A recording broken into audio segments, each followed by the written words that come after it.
बच्चों ने शादी करने का फैसला कर लिया है। अपनी माँ से कोई ऐसे बात करता है? उठ, अरे उठ ना। ऐसा कैसे हो सकता है?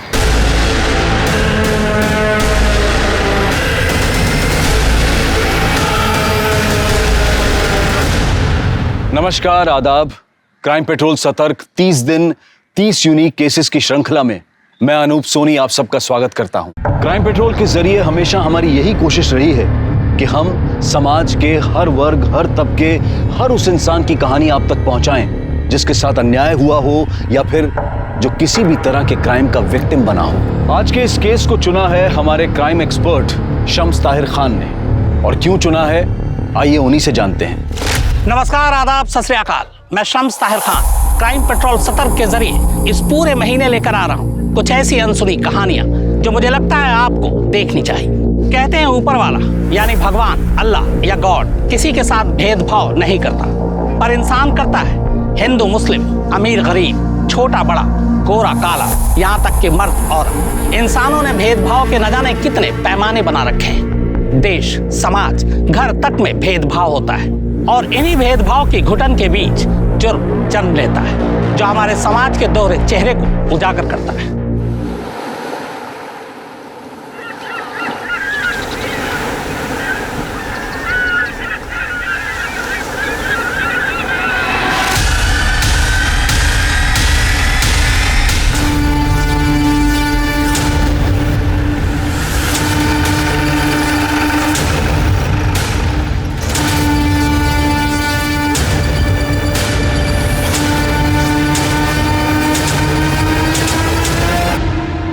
चेक करो। सर 20-22 साल के लगते हैं। मुझे लगता है कि कपल्स थे। सर शायद दोनों ने जहर खाया है। देखिए इन दोनों के मुंह पे सूखे हुए झाग का निशान है। चेक करो, सेक्सुअल असॉल्ट है। चलिए आप लोग।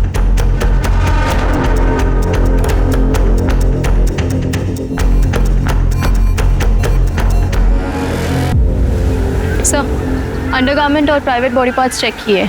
मरने से पहले लाश के साथ सेक्स हुआ है। सेक्स है रेप? सर एग्जैक्टली बता पाना मुश्किल है। ऐसे जगह अक्सर ये कपल्स ये सब कुछ करने आते हैं। मेकआउट हुआ होगा, बाद में सुसाइड कर लिया। या ऐसा भी हो सकता है सिर के ये सुनसान जगह पे इसके साथ किसी ने रेप किया और सदमे में आके दोनों ने जान दी। लेकिन ये अभी बताना मुश्किल है। सर बॉडी चेक करो, कुछ मिलता है कि देखो।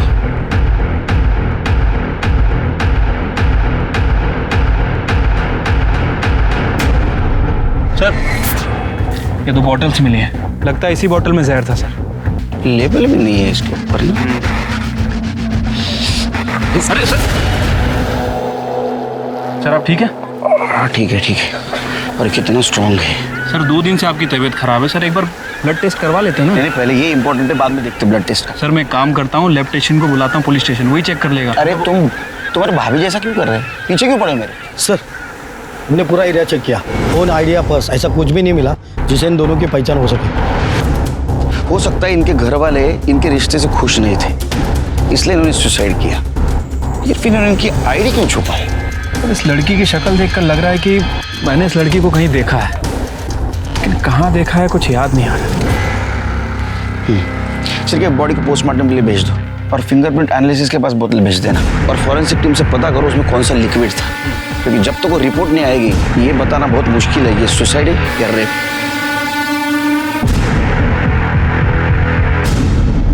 पुलिस को संदिग्ध हालत में मिले इस जोड़े की कहानी आखिर क्या थी?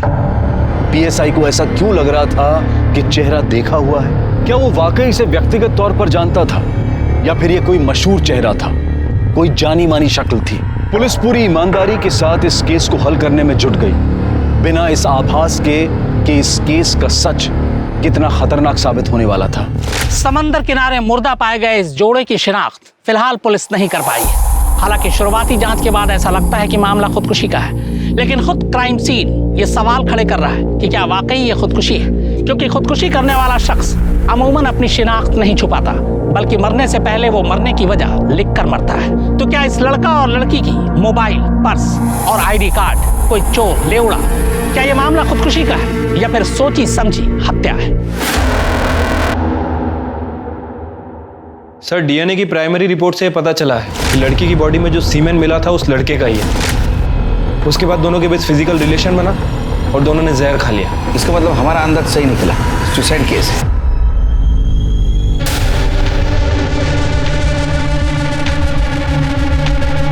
हेलो, दे दिया सैंपल ब्लड का।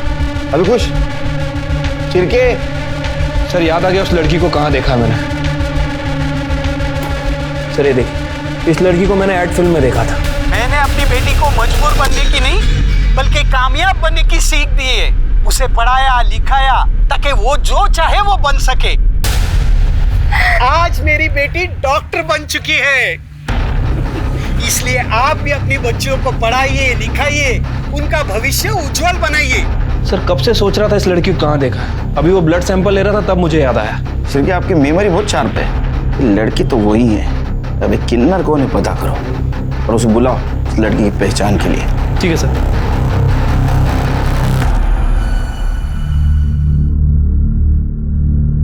आइए।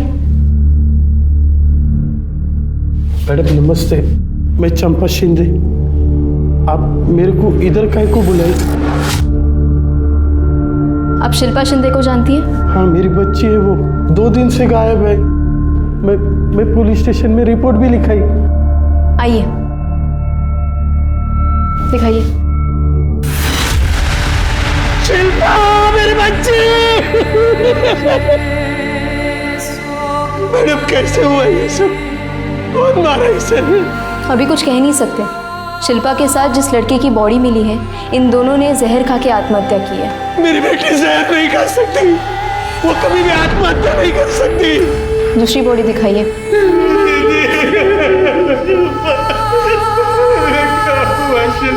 दीदी, अजीत, अजीत, अजीत मेरा बच्चा।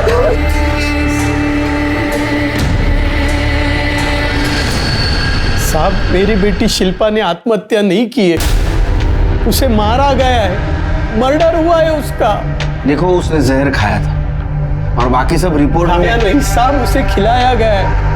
मेरी बेटी बहुत हिम्मत वाली थी साहब, वो कभी भी अपनी जान नहीं ले सकती। शिल्पा की माँ धंधा करती थी, वो एड्स से मर गई। बेचारी शिल्पा तब 3 साल की थी। तब मैं उसको सहारा दी साहब, उसकी जिंदगी नरक होने से बचा ली। लेकिन एक बात बोलूं साहब, ये जो नॉर्मल लोगों की दुनिया है ना साहब, वो बहुत गंदी है। इस दुनिया से मैं शिल्पा को नहीं बचा पाई। वो जिधर भी जाती थी ना, स्कूल में, कॉलेज में, आस पड़ोस में, तो सब लोग उसको किन्नर की बेटी बोल के चिढ़ाते थे। जब भी शिल्पा कॉलेज जाती थी ना साहब, तब भी उसको यही सब सुनना पड़ता था। लेकिन अब वो लड़ना और पलट के जवाब देना सीख गई थी।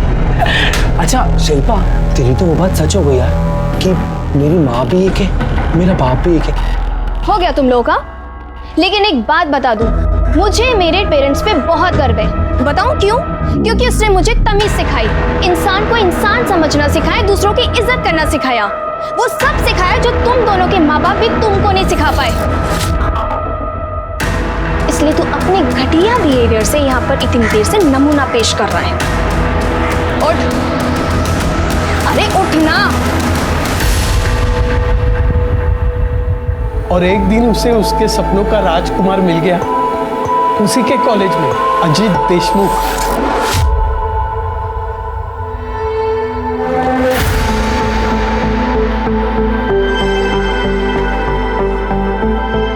गाड़ी रोको, रुको। यही चाहते थे ना तुम? हाँ।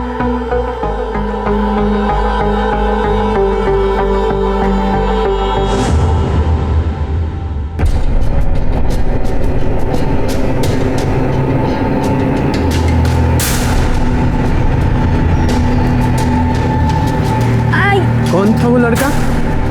अरे बेटा तू बोल तो सही, वो पसंद है ना तुझको? अजीत अब हम लोगों के घर आने जाने लगा था। चलो बेटा शुरू करो। बेटा पहले भिंडी खाओ, मैंने अपने हाथों से बनाई है। भिंडी नहीं, भेंडी बनाती है तू। बेटा तुम कढ़ी खाओ।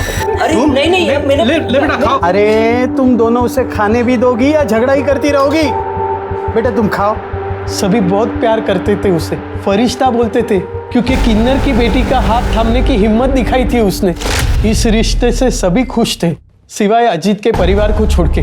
मैं खुद उनको समझाने को गई थी। मैं शिल्पा को खूब पढ़ाई लिखाई, उसको अच्छे संस्कार दिए। देखना, एक नंबर की बहू बन के रहेगी वो इस घर की। पूरा देशमुख परिवार उस पर नाच करेगा। तुम बिल्कुल सही कह रही हो चंपा।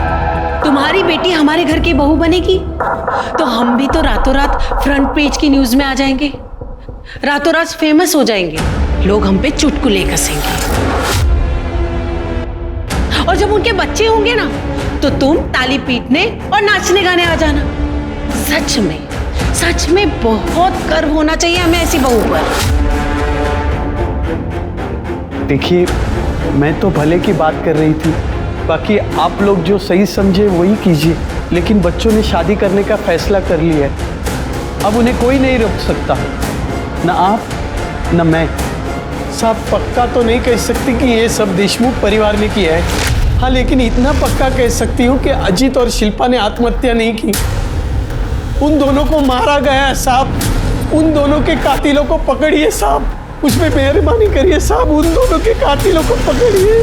संभालिए अपने आप को, जो सच होगा वो जल्द सामने आ जाएगा।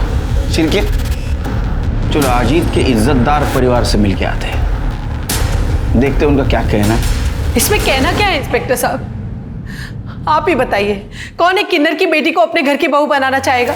हमने अजीत को बहुत समझाने की कोशिश की, लेकिन वो सुनने को तैयार ही नहीं था। कि अजीत की दी हुई शय थी कि एक किन्नर की इतनी हिम्मत हुई क्या वो हमारे घर आके हमें समझा रहा था। तो उस किन्नर की हिम्मत हुई आपके घर आने की, लेकिन आप लोगों में बिल्कुल श्रद्धा नहीं कि अपने खोए हुए बेटे की मिसिंग कंप्लेंट करे पुलिस में जाके। सर, अजीत अक्सर शिल्पा के घर जाया करता था, तो कई दिन वही रहा करता था, तो हमें लगा कि वो वही होगा। चलो मान लो आप लोगों को पता नहीं था कि वो मर चुका है, लेकिन हमने खुद आपको बोला कि वो मर गया। हम यहाँ खुद आपको बताने के लिए आए, फिर भी आप उसके आइडेंटिफिकेशन के लिए आने के लिए तैयार नहीं हो। मेरे पति की तबीयत ठीक नहीं रहती है, इसीलिए मैं अभी केशव को भेजती हूँ। केशव, मैं कैसे जा सकता हूँ? मुझे तो बिजनेस मीटिंग है। केशव। इंस्पेक्टर साहब, अब चलिए, मैं आता हूँ थोड़ी देर।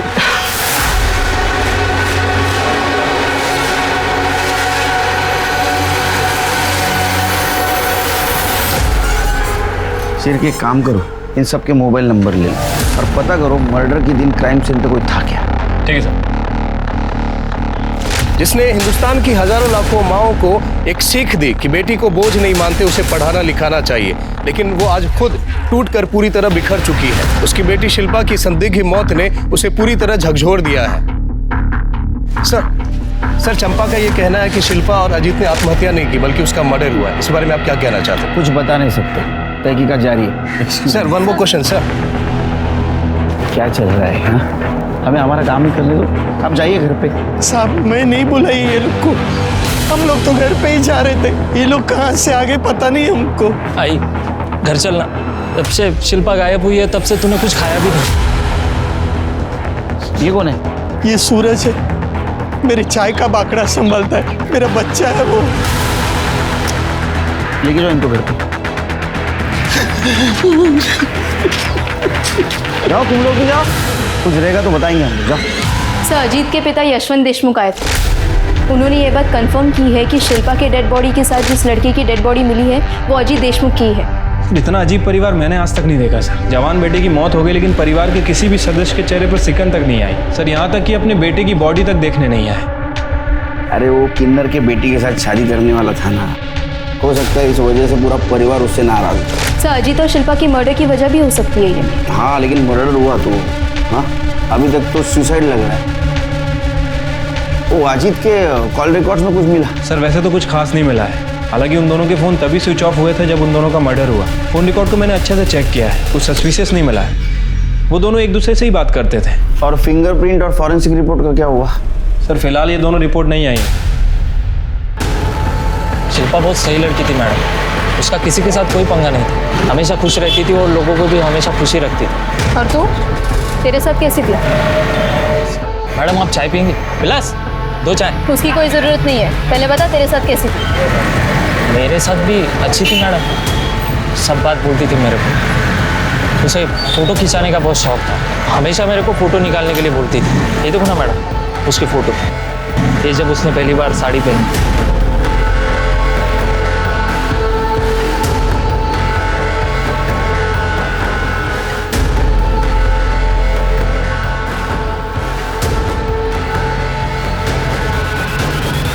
साहब। हाँ बोलो। साहब ये देशमुख फैमिली बहुत ही अजीब है साहब। अजीब मतलब क्या साहब, दिन भर लड़ाई झगड़ा रहता है इनके घर में। ये तो खुद भी एक दूसरे से अच्छे से बात तक नहीं करते। और उनका बेटा है ना अजीब, क्या बताऊं साहब, मैंने सुना है कि वो एक नंबर का दारूबाज है, नशेड़ी है, गंजेड़ी है। अभी कुछ दिन पहले अपनी माँ से खूब झगड़ा किया ना वो। किस बात पे झगड़ा हुआ था? साहब उसको लगता था कि उसकी माँ का ना वो कोई वैद है, उसके साथ लफड़ा चालू है। मैंने बताया ना आपको साहब, बहुत अजीब फैमिली। अरे उनके घर में कोई बीमार पड़ता है ना तो डॉक्टर थोड़ी ना आता है, वो वैद्य ही है, सत्यानंद, वही सबकी बीमारी का इलाज करता है। हाँ, अभी थोड़े दिन पहले मैं इस्त्री करे हुए कपड़े लेके गया था मालकिन को देने के लिए, तो दरवाज़ा खुला था साहब। तब मैं अंदर देखा, दोनों माँ बेटे में वैद्य को लेके खूब बुमा-बुम चालू था। जब आपकी तबीयत खराब है ही नहीं तो फिर आप हर दूसरे दिन उस वैद्य के पास क्या करने जाती मेरी हैं? तबीयत इसलिए ठीक है क्योंकि मैं वैद्य जी के पास जाती रहती हूँ। जब वैद्य जी यहाँ पर बाबा का इलाज करने आते हैं तब आप अपनी प्रॉब्लम्स नहीं बता सकती। मैं वैद्य जी के यहाँ अपनी तबीयत के हिसाब से जाऊंगी या तुम्हारी सहूलियत के हिसाब से? आई, बहाने देना बंद कर। मुझे ना सब पता है तेरे और उस वैद्य जी के बीच में ना क्या चल रहा है और क्या नहीं चल रहा। अजी, तुझे शर्म नहीं आती अपनी माँ पे इतना घटिया इल्जाम लगाते हुए? तो आपको शर्म आती है ऐसी घटिया हरकत करते हुए और उस वैद्य जी के साथ सोते हुए? तमीज, अपनी माँ से कोई ऐसे बात करता है? साहब सब जगह पूरी बात फैल गई थी कि मालकिन का चक्कर है वो वैद्य के साथ। पता नहीं उस किन्नर ने और उसकी बेटी ने क्या जादू कर दिया था मेरे बच्चे पर। मेरा बेटा बिल्कुल बदल गया था। पहले अच्छा था, हंसकर बातें करता था, हमारे साथ टाइम बिताता था, लेकिन जब से उस शिल्पा के चक्कर में पड़ा तब से घर वालों को कुछ समझता ही नहीं था। बात बात पे झगड़ा करता था। हमें पता चला है कि आपके बेटे का कहना था कि आपका और वैद्य सत्यानंद, आप दोनों का अफेयर चल रहा था। ये बिल्कुल झूठ बात है। पता नहीं ये बात उसके दिमाग में किसने डाल दी थी।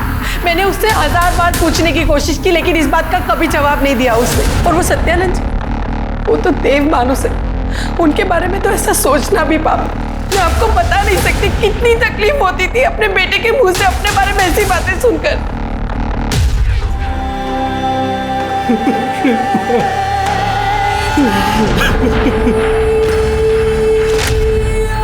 आई काकी, बिना मेकअप के भी तो बाहर जाया जा सकता है ना, पर आप लोग ये वाली बात कहाँ समझोगे? ए पूरी, ये क्या तू आप लोग लगा रखी है? अरे आई, सॉरी मेरा मतलब है कि हम लोग, पर हम लोगों में भी तो तुम सबको ऐसे बाहर जाने के लिए सुंदर बनना पड़ता है, ऐसे भर भर के मेकअप लगाना पड़ता है और ऐसे कपड़े पहनने पड़ते हैं। अब मुझे क्या जरूरत है मेकअप की, मैं तो ऐसी सुंदर हूँ। वैसे भी मन सुंदर होना चाहिए, और तन कम भी सुंदर हो तो चलता है। देखो तो दीदी क्या क्या बोल रही है, कितना भाव खा रही है। अरे भाव तो खाएगी, हमारी शिल्पा कौन सी हीरोइन से कम सुंदर है? ये है मेरी सबसे अच्छी काकी। ऐसे ही खुश रहो। खा ले जितना भाव खाना है खा ले। जब 2-3 बच्चे पैदा कर लेगी ना तो मोटी हो जाएगी, तब पूछूंगी तेरे से मैं। बच्चे? मैं कोई बच्चे पैदा नहीं करने वाली। अरे मैं क्यों अपना फिकर खराब करूं? मैं जा रही, आप लोग नहीं समझोगे।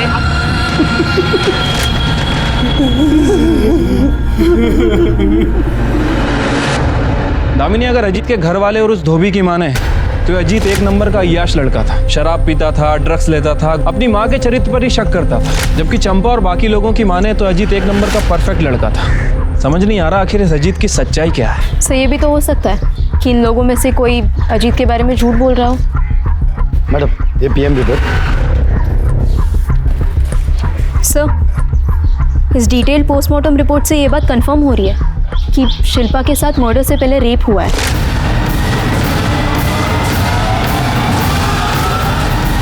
क्योंकि कॉन्डम के लुब्रिकेंट उसके प्राइवेट पार्ट्स में मिले। मतलब अजीत ने शिल्पा के साथ 2 बार सेक्स किया, एक बार कॉन्डम के साथ और दूसरी बार बिना कॉन्डम के। क्योंकि पहली पीएम रिपोर्ट में शिल्पा की बॉडी में जो सीमेन मिला था वो अजीत के डीएनए से मैच करता है। या फिर अजीत के अलावा कोई ऐसा है जिसने शिल्पा के साथ रेप किया। फिंगरप्रिंट रिपोर्ट दिखाना। ऐसा कैसे हो सकता है? बॉटल पर किसी के भी फिंगरप्रिंट नहीं। मतलब बॉटल से फिंगरप्रिंट हटाए गए। और ऐसा तभी हो सकता है जब उन्होंने जहर पिया ना हो, बल्कि उन्हें जबरदस्ती पिला दिया गया हो। इसका मतलब दामिनी ये सुसाइड केस नहीं है, बल्कि मर्डर केस है, डबल मर्डर केस।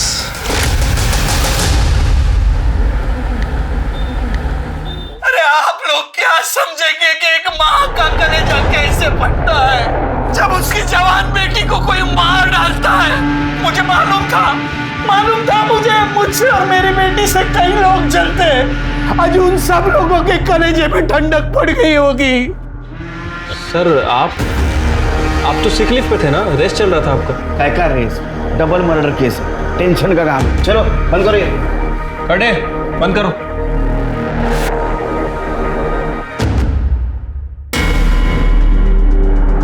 मर्डर ने सबसे बड़ी गलती ये की कि जबरदस्ती जहर पिलाने के बाद बोतल से अपने उंगलियों के निशान मिटा दिए। क्या ऐसा तो नहीं कि 21 फरवरी को अजीत और शिल्पा दोनों 8 से 9 के बीच मिले, उनमें फिजिकल रिलेशन डेवलप हुआ और उस वक्त वहां कोई आया, या तो पहले से वहां कोई मौजूद था, या तो प्लानिंग से, या तो रैंडमली।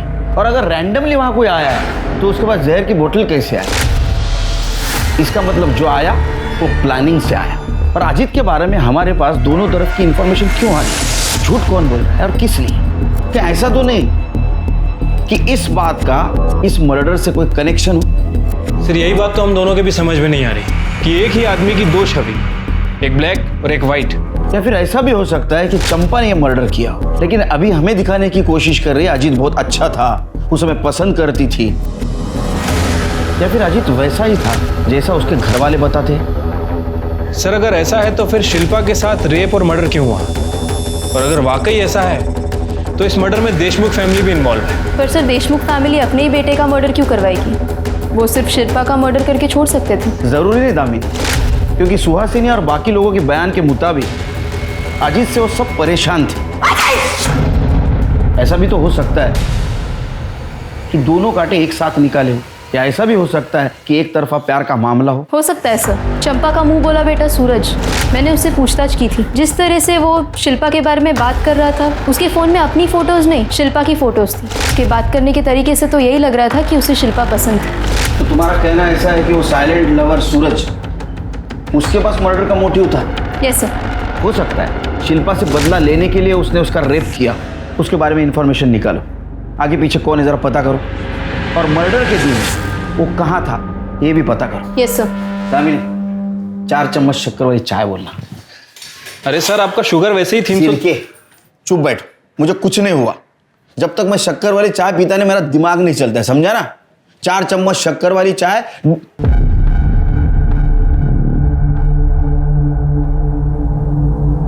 मैं शक्कर वाली चाय पीता हूं, बिना शक्कर वाली चाय चाहिए मुझे। क्या देख रहे हो? जाओ।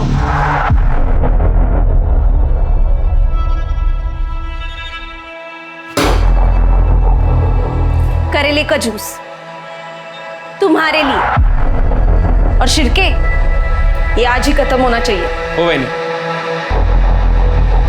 सर, दूं? सर, अजीत देशमुख के पिता यशवंत देशमुख आपसे मिलने आए। बोला। सर मैंने उनको बोला पर वो बाहर ही बैठ गए, शायद उनकी तबीयत ठीक नहीं है।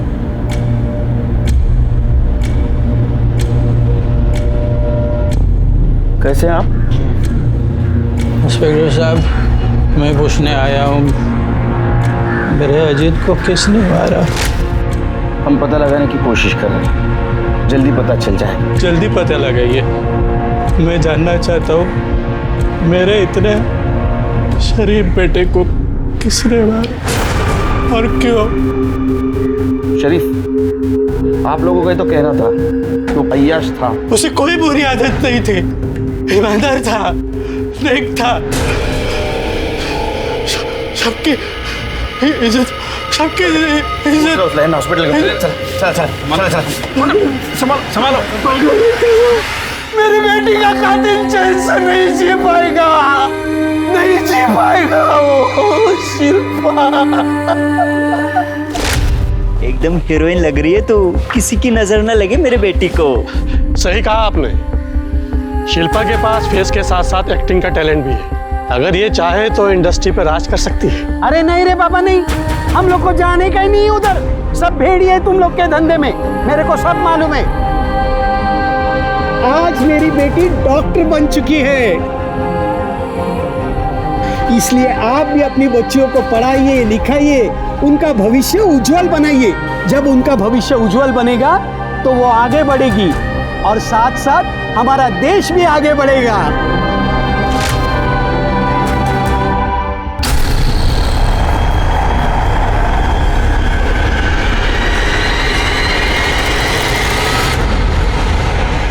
एक प्रेमी जोड़ा जिनकी मौत अब तक दुनिया से नाराजगी की वजह से की गई आत्महत्या लग रही थी, अब कत्ल में तब्दील हो चुकी थी। यह भी साफ हो गया था कि मर्डर से पहले शिल्पा के साथ बलात्कार किया गया था।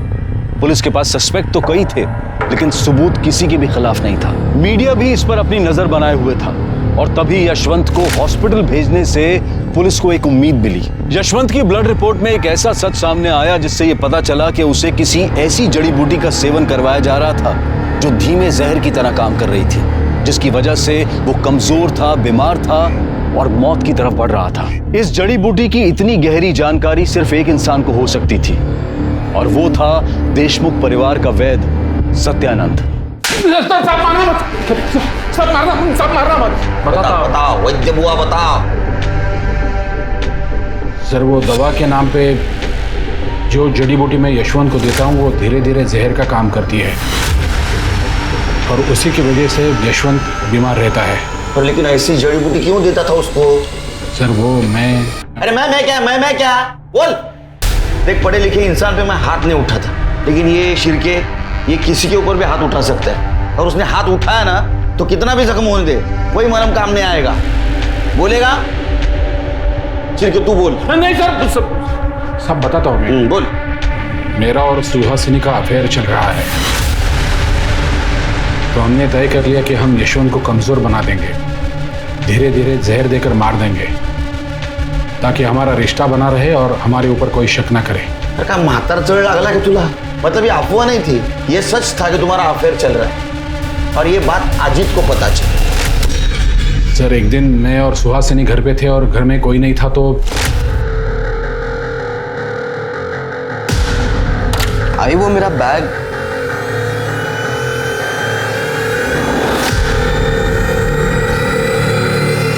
अजीत और सुहासिनी के बहुत झगड़े होते थे, लेकिन सुहासिनी हमेशा यही कहती थी कि मेरे और उसके बीच में कुछ नहीं है।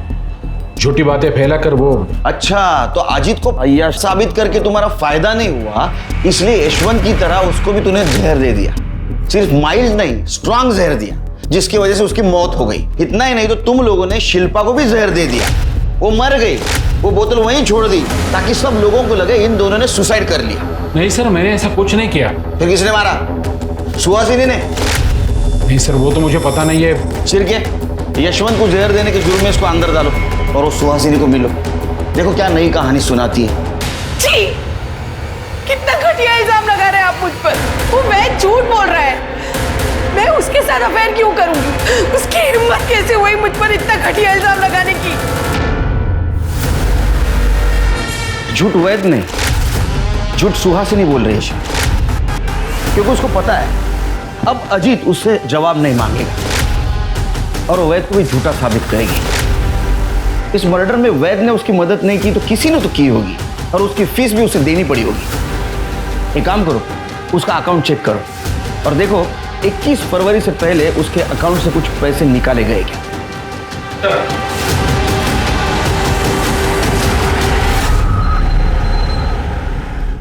सर सुहासिनी ने अकाउंट से पैसे निकाले नहीं है, बल्कि 20 फरवरी को 1 लाख रुपए ट्रांसफर किए। किसके अकाउंट में? सासू माँ ने पैसे ट्रांसफर किए थे 1 लाख रुपए, लेकिन मैंने उनको वापस कर दिए थे। अच्छा हाँ, तो जमाई और सासू माँ ट्रांसफर खेल रहे थे। हाँ? उसने 1 लाख रुपए क्यों दिए तुझे? उन्होंने वो अजीत और शिल्पा को मारने के लिए सुपारी के लिए दिए थे, लेकिन साहब मैंने नहीं मारा उनको, मैंने पैसे वापस कर दिए। आप चाहे तो मेरा मोबाइल लोकेशन कहाँ गया था, किसको मिला था, सब चेक कर सकते हैं। मैंने कुछ नहीं किया साहब, मैंने किसी को नहीं मारा। झूठ बोल रहा है तो तूने और तेरे सासू ने सुहासिनी ने मिलकर ही मारा उन दोनों को। नहीं साहब, मैंने सही में पैसे वापस कर दिए, मैंने किसी को नहीं मारा साहब, मैंने कुछ नहीं किया। चलो मान लेते, तुम सच बोल रहे हो। केशव क्यों झूठ बोल रहा है? क्योंकि वो एक नंबर का कमीना और कामचोर है, घर जवाई बनकर बैठा है। उसके खर्चे, कपड़ा, खाना पीना सबके पैसे मैं देती हूँ। इससे भी उसे शांति नहीं मिली। अब वो मुझे जेल भिजवाकर मेरी सारी जायदाद हड़पना चाहता है। सर, जिस रात शिल्पा और अजीत का मर्डर हुआ था, उस रात मोबाइल लोकेशन के हिसाब से सूरज अपने घर पे ही था। और केशव बर्फ? सर, उसकी कॉल लोकेशंस और मोबाइल रिकॉर्ड से कुछ खास पता नहीं चला। चलिए एक काम करो, बीच पर जहाँ शिल्पा और अजीत की बॉडी मिली, पता करो उस दिन शाम से लेकर देर रात तक किसके किसके मोबाइल नंबर वहाँ एक्टिव थे, और उन नंबर का इन दोनों के साथ कुछ कनेक्शन था क्या? सर, ये बोतल में मिले जहर की फॉरेंसिक रिपोर्ट। अजीत और शिल्पा को जहर दिया गया, और वो जहर धतूरे से बनाया गया था। धतूरे से जहर बनाया जा सकता है? अब धतूरा मिलना आम बात है। सर, वैसे धतूरा मिलता जंगल में है, लेकिन महाशिवरात्रि के दिन पे ये हर शिव मंदिर के बाहर मिलेगा, क्योंकि शिवरात्रि पे चढ़ावे में धतूरा चढ़ाने की प्रथा है। एक मिनट, महाशिवरात्रि 21 फरवरी को महाशिवरात्रि थी। एक काम करो शिल्पी, जितने भी शिव मंदिर है उसके बाहर, उसके आसपास जितने भी फूल की दुकानें, वहाँ CCTV फुटेज कलेक्ट करो और देखो किसने इतने भारी मात्रा में धतूरे खरीदे। और एक बात पता कर, मुंबई या मुंबई के आसपास धतूरे के जहर से किसी को मारा गया था, ऐसा केस आया है क्या? हो सकता है देशमुख परिवार का वैद्य और ये चंपा की बिरादरी वाले ये जरूर जानते होंगे कि धतूरे से जहर कैसा बना जा सकता है। दामी, तुम एक काम करो, चंपा से जुड़े हुए सारे लोगों की पूछताछ करो। Yes sir. सूरज के बैकग्राउंड का कुछ पता चला? कुछ खास नहीं सर, बस इतना ही पता चला है कि सूरज के आगे पीछे कोई नहीं है। चंपा ही उसके लिए सब कुछ है। इनफैक्ट चंपा के साथ वो कई सालों से है। नजर रखो उस पर, हो सकता है ऐसा कुछ हो जो हमारे नजर में नहीं है। ठीक है सर।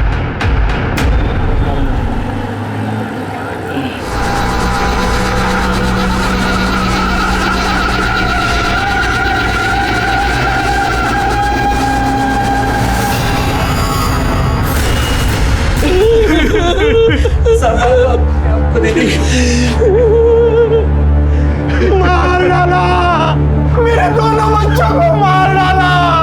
एक माँ की चीख पुकार है जिसने अपने 2 बच्चे एक के बाद एक खो दिए। अगर पुलिस शिल्पा और अजीत के कातिल को ढूंढ निकालती तो क्या सूरज जिंदा होता? क्या सूरज की हत्या को भी इसी कड़ी की साजिश माने? कैसे पुलिस की लापरवाही समझे? आखिर पुलिस कर क्या रही है? ये एक माँ की चीख पुकार है जिसने एक एक कर अपने दोनों बच्चों को खो दिया। पुलिस अगर शिल्पा और अजीत के कातिल को ढूंढ निकालती तो क्या पता सूरज जिंदा होता। क्या सूरज की मौत इस कड़ी का कोई हिस्सा है, या फिर सूरज शिल्पा और अजीत के कातिल को जान चुका था और इसीलिए उसकी जान चली गई?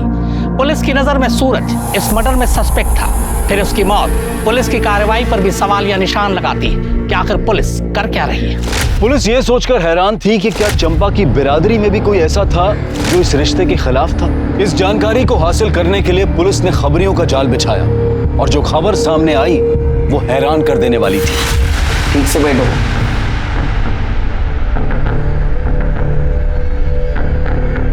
तुम अजीत और शिल्पा के रिश्ते के खिलाफ थी, फिर भी तुमने उन्हें आशीर्वाद दिया था, ऐसा चंपा ने कहा।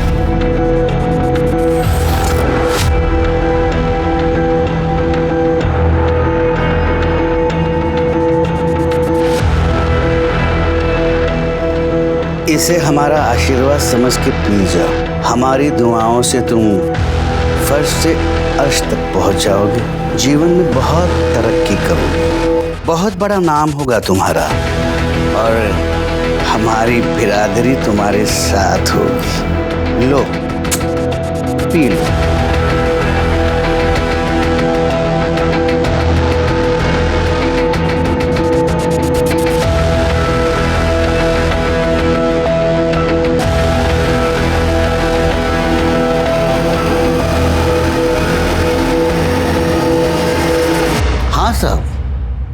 हमने इस रिश्ते की मंजूरी के लिए खाली एक ही शर्त रखी थी। कौन सी शर्त? शर्त यह है कि शिल्पा और अजीत, उनका पहला लड़का हमें सौंपेंगे, और फिर हम उस बच्चे को किन्नर बनाएंगे और हमारी बिरादरी में शामिल कर देंगे। ये कैसी शर्त है? हम ऐसी कोई शर्त पर नहीं मानने वाले आपकी। और आपने ऐसे सोच भी कैसे लिया कि हमारा बच्चा? कब? चंपा, समझा इसे, वरना हम तुझे बिरादरी से निकाल देंगे। और बिरादरी से बाहर होना क्या होता है ये अच्छी तरह से जानती हो तुम। हाँ साहब, राजा रानी ने शर्त रखी थी, लेकिन ये बात मैं आपको कैसे बताती, क्योंकि ये हमारे बिरादरी की बात थी ना, और मैं बिरादरी से अलग थोड़ी हूँ। हमारी बिरादरी में राजा रानी सबसे बड़े होते हैं, उनकी बात कोई नहीं टाल सकता। तो भला मैं कैसे इनकार कर सकती थी? तो बिरादरी से बाहर होने के डर से तुमने अजीत और शिल्पा दोनों को रास्ते से हटा दिया, मार दिया उन्हें ना? वाह साहब वाह, मैं किन्नर हूं ये बात आप नहीं भूले, लेकिन मैं एक मां भी हूं ये बात आप भूल गए। शिल्पा की हालत मैं समझ सकती थी, क्योंकि उसकी तकलीफ मेरी तकलीफ थी।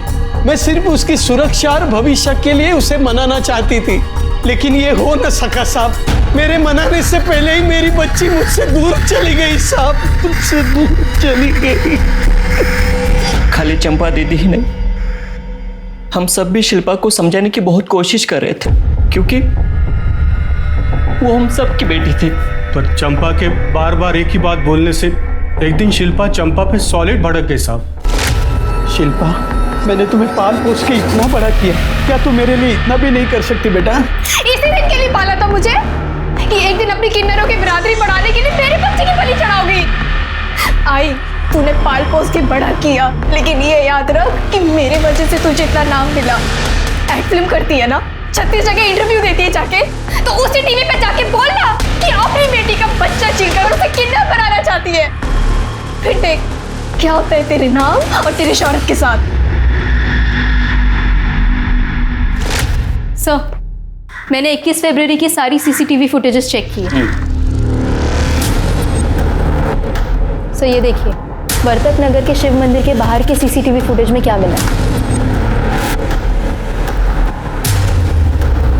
दामिनी, तुमने 2 दिन पहले एक पेपर कटिंग फाइल में लगाई थी, उसको लेके आओ। सही देखिए,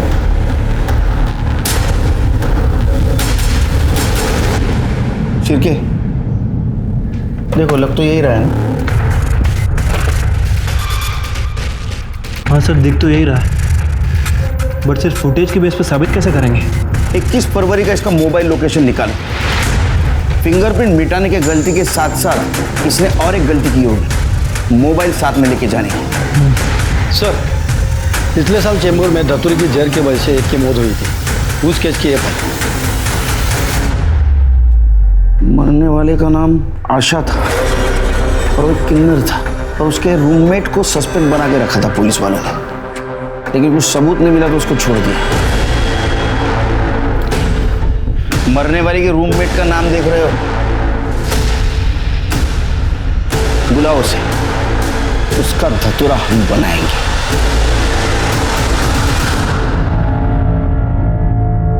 अरे क्या साहब, आप खाली फुकट मेरे को तकलीफ दे रहे हैं। अरे मैंने कुछ नहीं की, माना कि आशा धतूरे का जहर खा के मर गई, वो मेरे साथ रहती थी ना, तो इसीलिए चेंबूर पुलिस मेरे को उठा के ले गई।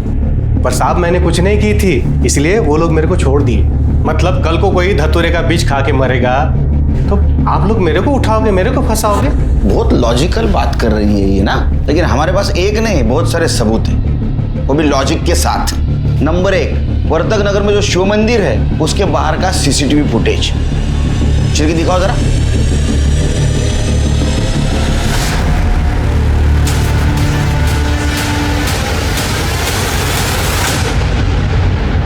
नंबर 2, जिस दिन शिल्पा और अजित का मर्डर हुआ उस दिन की तेरी मोबाइल लोकेशन वहीं की है। अब बोलेगा? कर दे चल, 4 नंबर तो बांब हो गया। सर मैं सब सच बताती, मेरे को मालूम था शिल्पा और अजीत गुपचुप किधर मिलते हैं। मैं गई उधर, मैंने मदद ली और दोनों को मार दिया। किसकी मदद ली?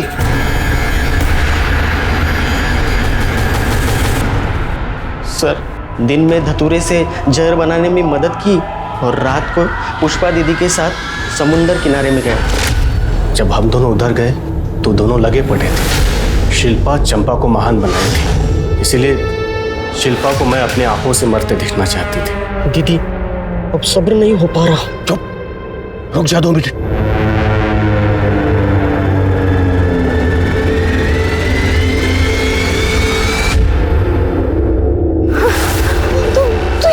मेरे को चंपा से बहुत जलन होती थी। धंधे वाली का बच्चा क्या पाल लिया उसने, सारी मीडिया उसके पीछे हो गई। मैं सोचती थी अच्छा अब तूने बच्ची पाली है ना तो लगन करके दिखा, पर शिल्पा को अजीत जैसा भला मानुस मिल गया। राजा रानी आशीर्वाद दे दिए। उसे बहुत तकलीफ होती थी ये सब देख के। सूरज को क्यों मारा? वो मैं टीवी पे प्रोग्राम देख रही थी, चंपा का कोस रही थी उसको। ऐसा इसमें क्या है, मैं यहाँ ऐसे चढ़ रही है। एक दिन तेरे को भी मैं शिल्पा की तरह मारूंगी।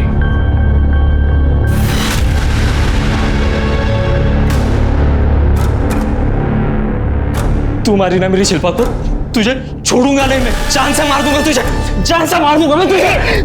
इसके पहले वो मुझे मारता और फिर उसकी बॉडी को गोनी में भर के सुबह सुबह सोसाइटी के कचरे के पास फेंक दिया। शिरके, पुष्पा के ऊपर सूरज, अजीत और शिल्पा के मर्डर का चार्ज लगा। और विलास, इसके ऊपर मर्डर और शिल्पा का रेप, इसका चार्ज लगा। चंपा ने एक किन्नर होने के बावजूद जिंदगी जीने का अपना एक अलग तरीका बनाया। नाच गाकर नहीं बल्कि मेहनत से रोजी रोटी कमाई। एक अनाथ लड़की को माँ का प्यार दिया। चंपा और शिल्पा ने अपनी पहचान बनाने के लिए दुनिया से लड़ाई लड़ी।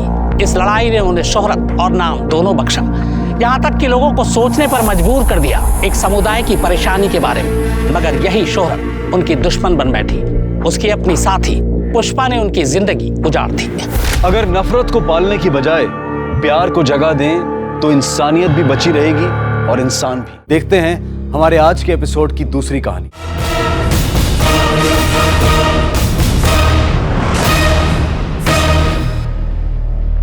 नमस्कार, आदाब। क्राइम पेट्रोल सतर्क 30 दिन 30 यूनिक केसेस की श्रृंखला में मैं अनूप सोनी आप सबका स्वागत करता हूं। आज के इस केस पर अपना विश्लेषण देंगे हमारे मेहमान और जाने माने पत्रकार शम्स ताहिर खान। दिन दहाड़े एक औरत को चलती कार से फेंक दिया गया। ऐसी खबरें सुनकर अक्सर कई लोग ये सोचते हैं कि शायद मामला कार चोरी का हो। कुछ ये कहकर दिलासा दे देते हैं कि चलो कम से कम औरत की जान तो बच गई। मगर कई केस में ऐसा होता है कि जो बाहर से दिखता है वो अंदर नहीं होता। आज के केस में जुर्म की ये वो कहानी है जिसमें एक विक्टिम को पूरी साजिश के तहत मार दिया जाता है। ये केस इतना चुनौतीपूर्ण है कि गुरुग्राम पुलिस को सुलझाना वाकई किसी चुनौती से कम नहीं। अरे नहीं मैडम, मेकअप नहीं, फेशियल और मैनिक्योर भी करवाना है। एक रिक्वेस्ट है, 40 मिनट में हो जाएगा सर? हाँ हो जाएगा। So sweet of you, thank you. Pragya, तुम्हारे लेक्चर लेने से पहले सब कुछ हो जाएगा, मैंने बात कर ली है। राजीव क्यों परेशान हो रहे हो, मैं बाद में करवा लूंगी ना ये सब। देखो तुम्हारी हर एक जरूरत का ख्याल है मुझे। अब ज्यादा बहस मत करो, जाओ जल्दी जाओ। मैम प्लीज आइए मैम। ओके आइए।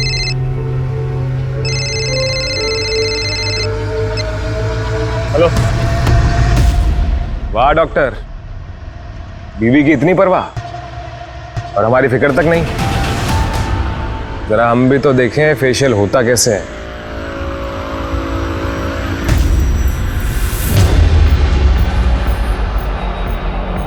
दीपक प्लीज देख प्रज्ञा का मूड मत खराब कर रहा है, ठीक है? कल तक मैं सब कुछ ठीक कर दूंगा, बस आज का टाइम दे दे मुझे। टाइम ही तो नहीं है तेरे पास डॉक्टर।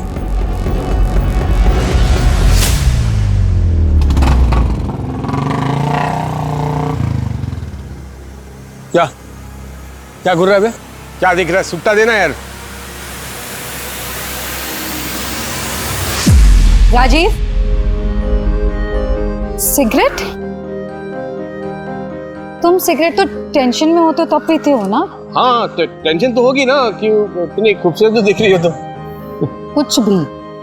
और हाँ सच में तुम किसी भी एंगल से 21 साल की लड़की की माँ तो लगती नहीं हो। बस अब बातें बनाना बंद करोगे? I am already late. चलो चलो चलो।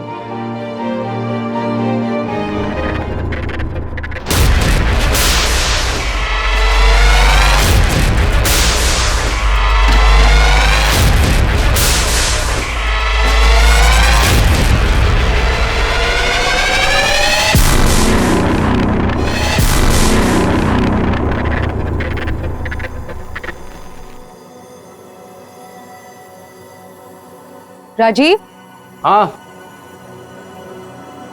कहाँ हो? अरे ये हाँ हाँ डैडी ने सरप्राइज हॉलिडे प्लान किया है, वो भी आपकी फेवरेट जगह मनाली।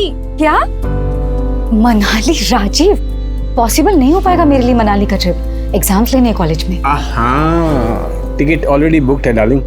देखो तुम अपना पैकिंग शुरू करो, हमने तो कर लिया है, मैं अभी आया, ठीक है? हाँ जी, ये क्या चल रहा है ये सब? प्रज्ञा, ये टाइम मैंने अपने परिवार के लिए निकाला है। तुम्हारे हर सवालों का जवाब मैं रास्ते में दूंगा, ठीक है? तुम अपना पैकिंग तो शुरू करो, मैं एक काम करता हूँ, शर्मा मार्ट जाके कुछ सामान लेकर आता हूँ, ठीक है?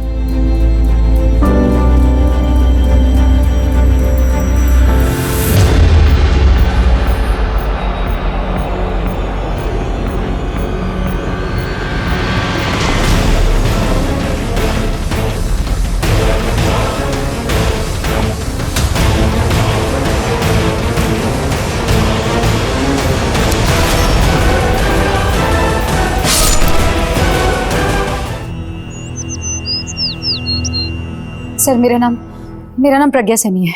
मेरे हस्बैंड राजीव कल रात से घर नहीं लौटे हैं। सर, शर्मा मार्ट बोल कर निकले थे, उसके बाद बहुत बार फोन ट्राई किया लेकिन फोन बंद आ रहा है। और हम सब कल मनाली जाने वाले थे, फिर अचानक से कहाँ चले जाएंगे? अलका, शर्मा मार्ट का सीसीटीवी चेक करो, पता करो कि राजीव वहाँ पहुँचा भी था या नहीं। सर, आप लोग मनाली क्यों जाने वाले? नहीं, इस वक्त वहाँ मौसम काफी खराब। डैडी का सरप्राइज प्लान था कि वो फैमिली के साथ टाइम बिताएंगे। राजीव के किसी के साथ कोई दुश्मनी या फिर आपको किसी पर कोई शक? डैडी होम्योपैथिक डॉक्टर है, उनके तो नेचर में ही है ना लोगों की हेल्प करना। उनका कभी किसी के साथ झगड़ा नहीं हुआ।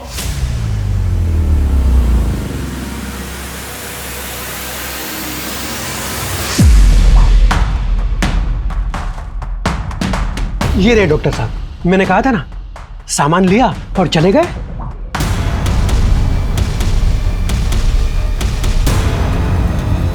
ये फोन किसका आया था?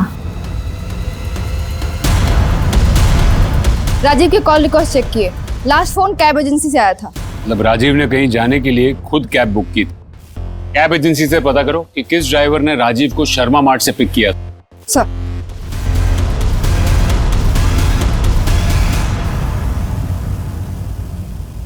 कैब ड्राइवर मिलने के बाद ही पता चलेगा कि उसने राजीव को कहाँ ड्रॉप किया है। और अगर आपको कोई आइडिया हो कि वो कहाँ जा सकते हैं? इतनी रात में अपना क्लिनिक भी ओपन नहीं करते वो। क्लिनिक कहाँ है उनका? आर्य समाज रोड पर। लेकिन हाँ, अगर क्लिनिक ओपन करते तो रिसेप्शनिस्ट बता देती। रिसेप्शनिस्ट? क्या नाम है उसका? मंजूषा।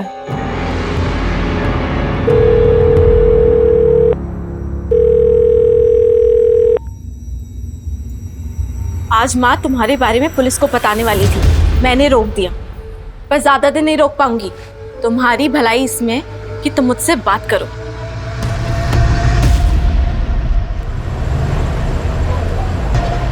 सर, आखिरी बार डॉक्टर 4 तारीख को ही आए थे और कुछ परेशान से लग रहे थे। Good morning sir.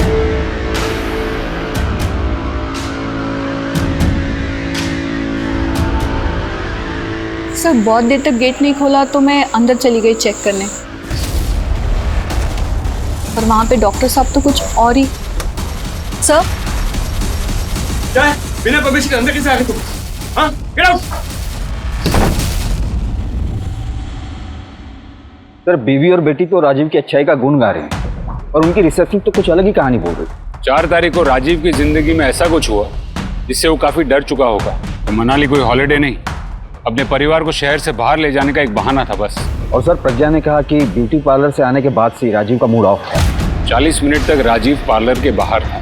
पता करो कि उस पार्लर के आसपास 40 मिनटों में राजीव के साथ हुआ क्या। और हाँ, उसका क्लिनिक भी अच्छे से चेक करो, आखिर वो इस हालत में अपने कैबिन में कर क्या रहा था। जी सर।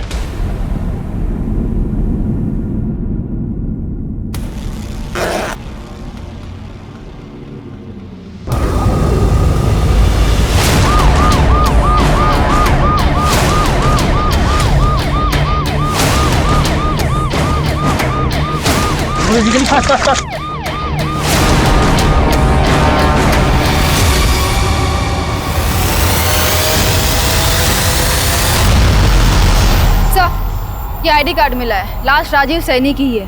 किसी धारदार हथियार से मार के फेंका गया है। अरे मम्मी की तबीयत खराब है, आज फुटबॉल मैच खेलने नहीं आ पाऊंगा। मम्मी, आज का मैच कैंसिल हो गया। अरे तू तो बता रहा था कि बहुत इंपॉर्टेंट मैच है तेरा। अरे छोड़ो ना मम्मी, आज मैं पूरा दिन आपके साथ रहूंगा और आपको इको बैग बनाते हुए देखूंगा।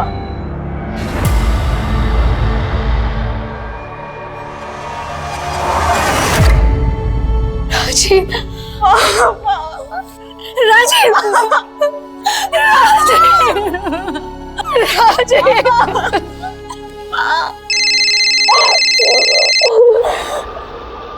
हाँ गुप्ता बोलो। सर, एक सिगरेट वाले ने राजीव को पार्लर के बाहर किसी से झगड़ा करते हुए देखा था और उसकी बाइक पर खोपड़ी वाला स्टिकर था। कल तक मैं सब कुछ ठीक कर दूंगा, आज का टाइम दे दे मुझे। एक मिनट प्रज्ञा जी, आप उस दिन जब पार्लर गई थी आपने किसी को राजीव के साथ झगड़ते हुए देखा था? ठीक है, आप जा सकती हैं।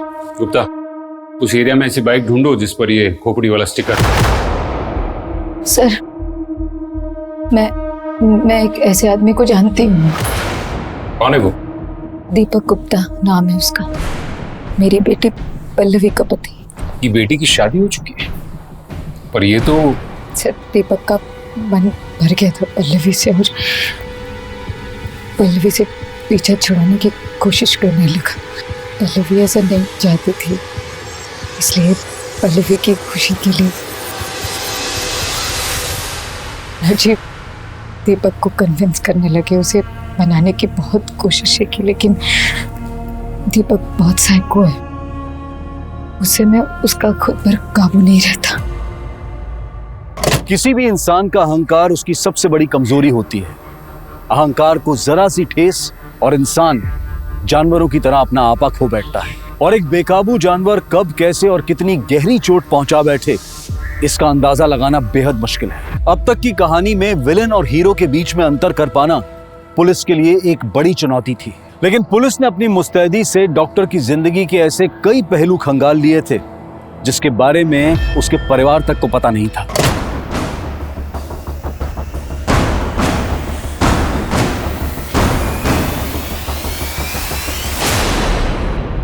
लगता है भाग गई। दीपक की फोटो सारे पुलिस स्टेशन में भेज दो।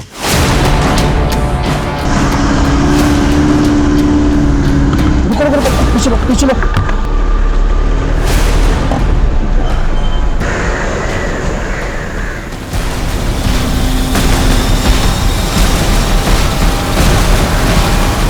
उस शॉप वाले ने काली बाइक पर ऐसी खोपड़ी का स्टिकर है, ऐसे ही बताया था ना?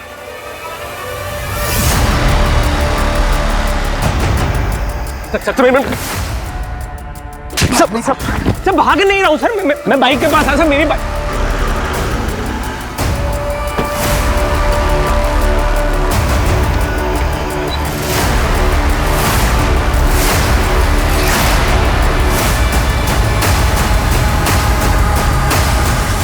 अपनी पत्नी से पीछा छुड़ाने के लिए तूने उसके बाप को ही मार दिया।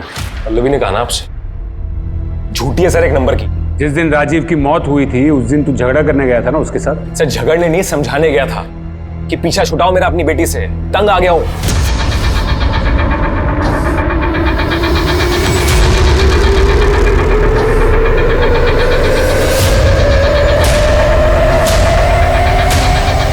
सर पल्लवी चाहती थी कि मैं हर चीज उसके डैडी की कॉपी करूं। उसके हिसाब से तो उसके माँ बाप के अलावा कोई परफेक्ट कपल था ही नहीं। और तो और सर उसने तो मेरे कपड़े भी अपने डैडी के स्टाइल के खरीदने शुरू कर दिए थे। उस दिन तो हद ही हो गई। कहाँ गए थे तुम? मैं बता के तो गया था। तुम्हारी हरकतें फिर से शुरू हो गई ना? क्या हरकत शुरू हो गई? नाटक तो ऐसे करते हो, शादी करके ना सबसे बड़ी गलती हो गई मेरी लाइफ की। अरे तो गलती नाटक करने की जरूरत नहीं है। अरे तो मैंने किया क्या, मुझे ये तो बताओ ना। 10 बार कही मुझे शर्ट का रंग नहीं पसंद। मेरे डैडी को देखा है इतने अच्छे कपड़े पहने। अरे हद होती है यार, हर बात में डैडी डैडी डैडी। नहीं बन सकता मैं तुम्हारे डैडी जैसा। और सुनो मेरी बात, अगर अपने डैडी से इतना ही प्यार है ना तो डैडी के साथ जाके रहो, मेरे साथ मत रहो। ये देखिए सर, चोट देखिए सर। पति पत्नी के झगड़े में यही होता है, लोग ना हमेशा पति के ऊपर उंगली उठाते हैं। और सर आपको यकीन नहीं आता ना तो ये देखिए, ये सुनिए यहाँ पे सर। आज माँ तुम्हारे बारे में पुलिस को बताने वाली थी। तुम्हारी भलाई इसमें कि तुम मुझसे बात करो। Sir 1 minute.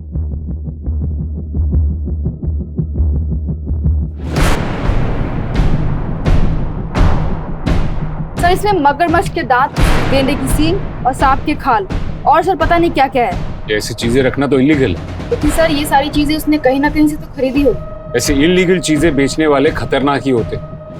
शायद उनमें से किसी ने राजीव का खून किया हो। अपने खबरियों को कहो कि इन्फॉर्मेशन निकालो। शहर में ऐसा कौन है जो ऐसी चीजें बेचता है? डॉक्टर राजेश सैनी के क्लिनिक में रखे हुए जानवरों के कुछ हिस्से गैर कानूनी तरीके से पाए गए। दामाद दीपक सारी रात गायब रहा। क्या हमें जो सामने दिखाई दे रहा है वही सच या कहानी कुछ और है? सवाल बहुत सारे हैं। पुलिस अभी तक सिर्फ ऊपरी हिस्से को ही छिल पाई।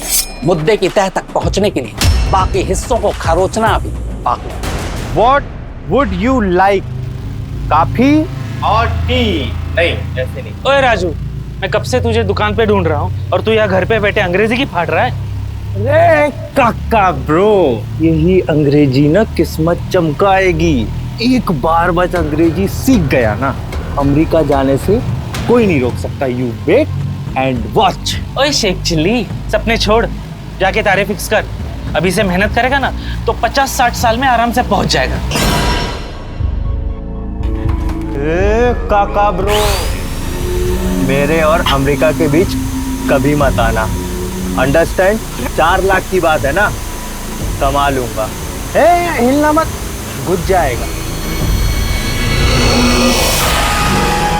ये ऐसे निशान कैसे? ये बहुत पुराने हैं, कम से कम 3-4 हफ्ते पुराने। अक्सर ऐसे निशान शरीर की चमड़ी जलने से बनते हैं। हम नहीं जानते कि डैडी के पास वो चीजें कहाँ से आई। आप इन निशानों के बारे में कुछ जानती?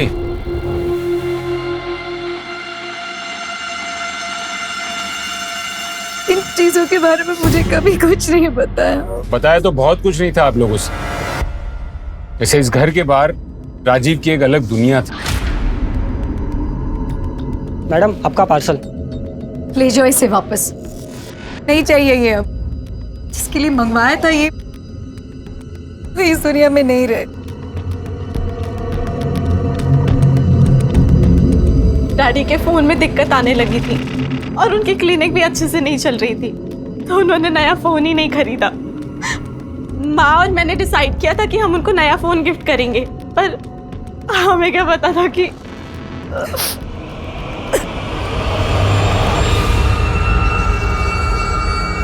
राजीव ने जो कैब ली थी शर्मा मार्ट के बाहर से, वो ट्रेस हो गई है सर। 4 तारीख की रात को शर्मा मार्ट के बाहर से तुमने इसे पिक किया था?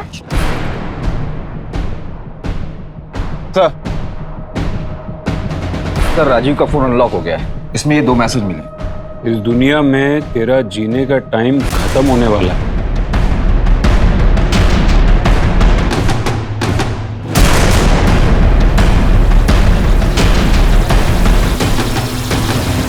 मैडम, उसको उस दिन इधर ही उतारा था, फिर वो सीधा उस तरफ चला गया। सर नंबर सेव नहीं है, फिर भी ट्रैकिंग पे डाल दिया है। मारने की धमकी दी, फिर भी राजीव ने पुलिस कंप्लेन नहीं की।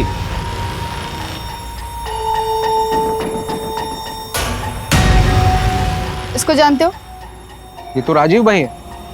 हाँ जानता हूँ सर। राजीव बहुत अच्छे इंसान, पहले सिर्फ जान पहचान थी मेरी उनके साथ, पर एक बार मेरा एक्सीडेंट हो गया था तो वो खुद मुझे हॉस्पिटल लेके गए थे। उनके मुझ पर बहुत एहसान थे, इसीलिए तो मैं उनकी मदद कर रहा था।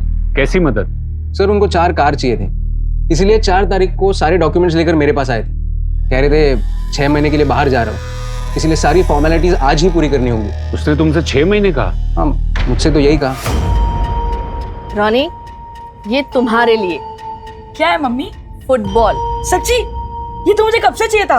बेटे की शादी खतरे में थी, क्लिनिक भी सही चल नहीं रहा, फिर भी 4-4 गाड़ियां लेनी थी। क्यों? पापा ने भेजा है? नहीं, वो पवन जी है ना जो हमसे हमेशा बैग खरीदते हैं, उन्होंने भेजा है तुम्हारे लिए। इतने अच्छे अंकल है मम्मी, मैं इसे अंदर लेके जाके खेलूं? जाओ।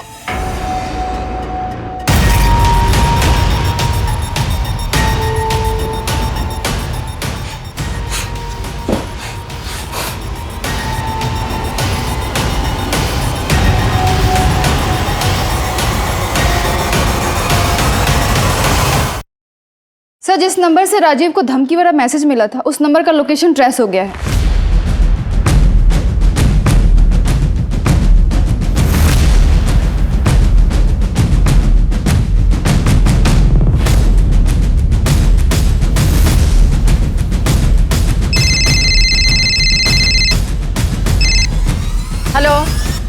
हेलो मैडम, जी।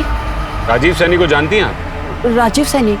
डॉक्टर साहब, उनके घर तो मैं झाड़ू पोछा करती हूँ। साहब, मुझे तो फोन उठाना और काटना आता है, बस ये मैसेज मैं नहीं जानती। तुम्हारा फोन तुम्हारे अलावा कोई और इस्तेमाल करता है? जी, घर में एक पोता है ना, कभी कभी वो फोन उठा लेता है।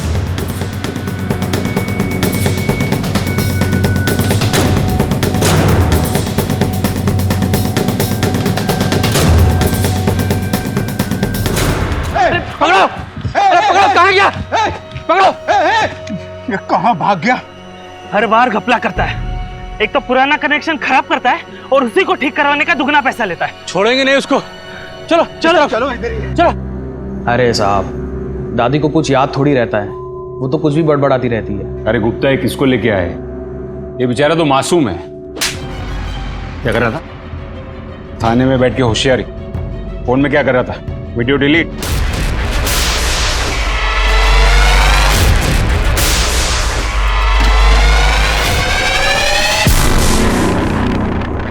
ऐसे वीडियो निकालता है? हाँ? ऐसे वीडियो निकालता है पल्लवी के?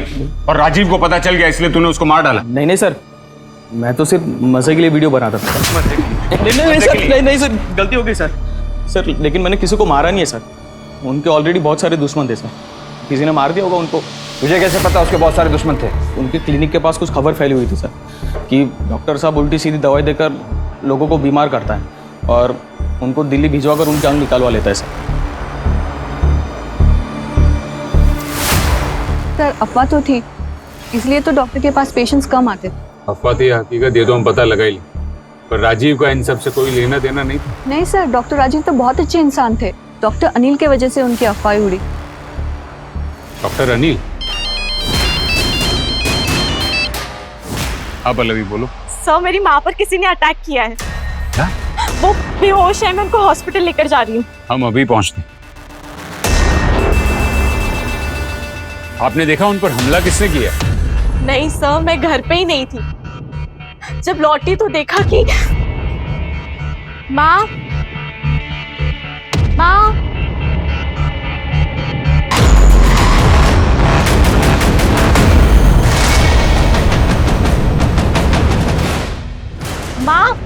कौन है ये लोग?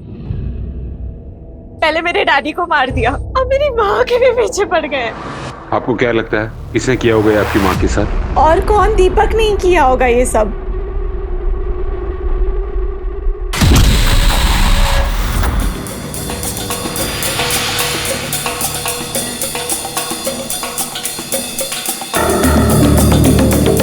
दीपक घर पे है? नहीं है सर। तुम स्टूडेंट हो दीपक के? हाँ सर। हाँ सर। 4 तारीख को इंडस्ट्रियल ट्रिप पर दीपक के साथ गए थे तुम लोग? हाँ सर, हम दोनों गए थे। क्या उस दिन दीपक पूरे दिन तुम लोगों के साथ था? हाँ, पर सर रात में कहीं चले गए। सही में बोल। सर आप यहाँ? तो टाइम नहीं है मेरे पास अभी, वरना जो पीछे छुपा रहे हो ना तुम दोनों, इसके लिए दोनों को सस्पेंड कर देता।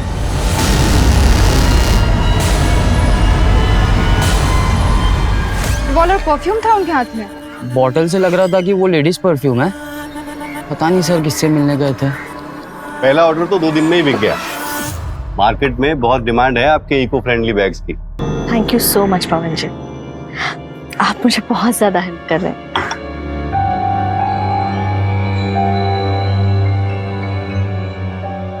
वो नए डिजाइन से वो सारा स्टॉक दिखा देती हूँ मैं आपको।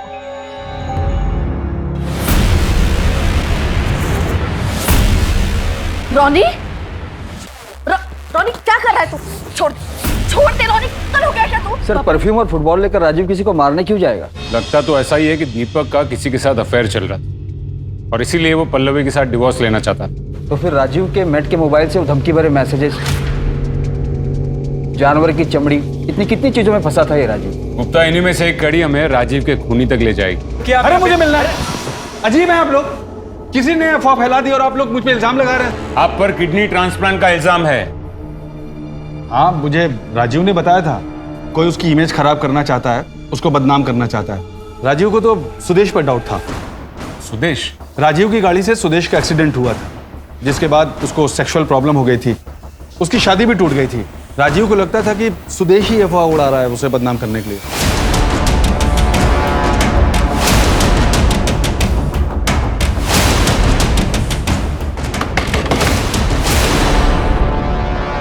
जी? राजीव ने आपकी जिंदगी बचाई या फिर राजीव की वजह से आपकी जिंदगी बर्बाद हो गई? बर्बाद तो हुई थी, मगर राजीव ही अपनी गलती सुधारने के लिए मेरा इलाज कर रहे थे। टीना,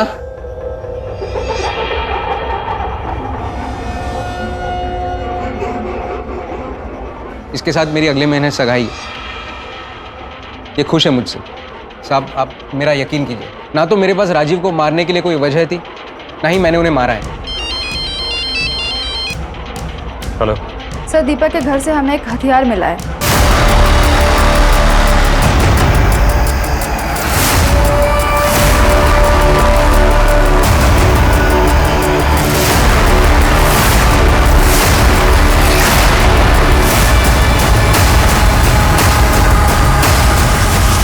सर, फॉरेंसिक ने कंफर्म किया है जो चाकू हमें दीपक के घर से मिला था उसी से राजीव का मर्डर हुआ है।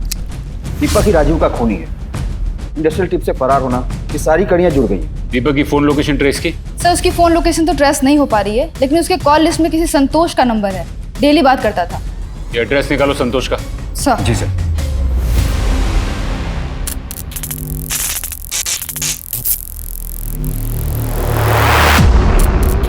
राजू, तुझे कितनी बार मना किया, तू फिर शुरू हो गया। ए मेरी जान, यही तो असली नशा है।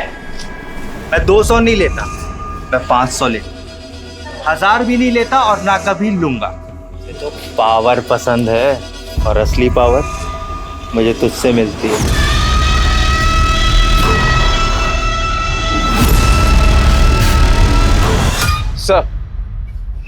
सर, दीपक तो नहीं मिला और संतोष को ले आए। आओ।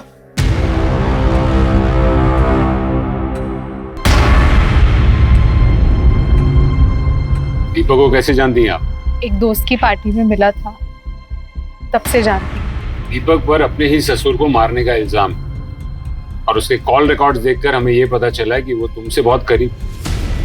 क्या चल रहा था तुम दोनों के बीच? तुमसे पूछ रहा हूँ, क्या चल रहा था तुम दोनों के बीच? सर, वो अपनी पत्नी से तंग था और मैं अपने पति से। हम कब करीब आए कुछ पता ही नहीं चला। पर सर, मैंने कुछ नहीं किया, मेरा इससे कोई लेना देना नहीं है। 4 तारीख की रात को दीपक तुम्हारे साथ था? हाँ, मेरे पति टूर पे गए हुए थे, तो वो मेरे घर ही आ गया। वो पूरी रात मेरे साथ ही था। इस वक्त दीपक कहाँ छुपा होगा, कुछ पता है?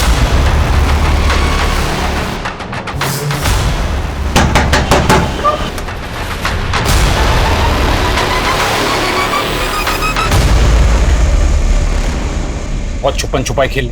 अब बता, राजीव को कैसे मारा? सर, मैंने किसी को नहीं मारा, और आपके पास अगर सबूत है तो इल्जाम लगाइए। सर, सबूत चाहिए तुझे? हमारे पास सबूत ही सबूत है। जिस हथियार से खून हुआ वो तेरे घर से बरामद हुआ। प्रज्ञा ने भी स्टेटमेंट दिया है कि तूने उसके ऊपर जानलेवा हमला किया। इतने में ना तेरी उम्र कैद पक्की। सब झूठ बोल रही है वो। मुझे पल्लवी ने घर बुलाया, और जब मैं घर गया तो वहां कोई था ही नहीं। तू रिश्ते सेटल करने गया था या फिर राजीव के परिवार को ठिकाने लगाने? अब तुझे संतोष में नया परिवार जो मिल गया, और वो भी हमारी कस्टडी में। संतोष ने तेरे बारे में सब कुछ उगल दिया है। संतोष पुलिस स्टेशन? तेरा खेल खत्म दीपक, अब सच बोल दे। सर, सच बात यह है कि सर, पल्लवी संतोष से जलती है, और जब उसे संतोष के बारे में पता चला तो सर उसने बस्ती में रहने वाले लड़कों को उसे परेशान करने के लिए भेजा। सर, मैंने कुछ नहीं किया, सब फंसा रहे हैं मुझे। ये ऐसे नहीं मानेगा, इसकी जम के कुटाई करो, फिर उगलेगा सब कुछ। साहब, मैं सच बोल रहा हूँ साहब, मैंने कुछ नहीं किया, मैं सही बोल रहा हूँ साहब, मैंने सच में कुछ नहीं किया, वो झूठ बोल रही है साहब। मर्डर वेपन मिलने से केस सुलझने की बजाय और उलझता नजर आ रहा है। पल्लवी गुप्ता, एक बेटी जो अब तक एक अबला नारी थी, क्या वो भी इस साजिश में शामिल है अपने पति को फंसाने के लिए? इस केस को देखकर ऐसा लगता है कि पुलिस को एक बार पल्लवी से सख्ती से पूछताछ करनी चाहिए, ताकि दूध का दूध और पानी का पानी हो सके। सर, दीपक तो बेकसूर ऐसी बात की रट लगा कर रखा है, जबकि सारे सबूत उसके खिलाफ। सवाल भी बहुत है गुप्ता। राजीव उन जानवर के पार्ट्स का करता क्या? उसके शरीर पर वो निशान कैसे है? ये सब उसकी मौत के साथ जुड़े हुए। दीपक संतोष के घर था, मतलब उसने खून नहीं किया। सर, संतोष के घर के आसपास की सीसीटीवी को चेक करवाता हूँ। देखते शायद कुछ मिल जाए। सर सर बचा लीजिए मुझे सर प्लीज। तुम तो सुदेश के घर पे थी ना? इसके साथ मेरी अगले महीने सगाई है। हाँ सर, लेकिन सर मैं उसकी कोई गर्लफ्रेंड या फियांसी नहीं हूँ। मेरी उससे कोई शादी भी नहीं होने वाली थी सर। वो तो मुझे मुंबई से पैसे देकर लाया था मेरे साथ अय्याशी करने के लिए सर, और सर उससे कुछ होता भी नहीं है सर। अल्लाह है पूरा सर। क्या? हाँ सर, और जब मुझे उसकी इस बात पर हंसी आई तो उसने मुझे बहुत मारा सर। मैं बहुत मुश्किल से यहाँ भाग कर आई हूँ सर, मुझे बचा लो।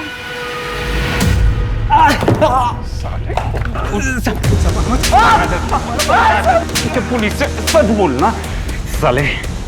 जो आदमी औरत पे हाथ उठा सकता है उसके लिए मर्डर करना मुश्किल नहीं है। राजीव को बदनाम करने के लिए तूने ये अफवाह उड़ाई थी ना? हाँ साहब, मैंने अफवाह उड़ाई क्योंकि उसने मेरी जिंदगी बर्बाद करके रख दी। तो मार दिया उसे, हो गया बदला पूरा तेरा? नहीं सर, मैंने मारा नहीं उसे। राजीव ने कहा था कि मेरी बीमारी का होम्योपैथी में इलाज है, मगरमच्छ के दांत। अगर वो मरता नहीं साहब तो शायद आज मैं ठीक हो जाता। तो वो सब सामान राजीव तेरे लिए मंगवाता था? किससे मंगवाता था वो सामान? नोएडा में लल्लन नाम का एक आदमी है, उससे।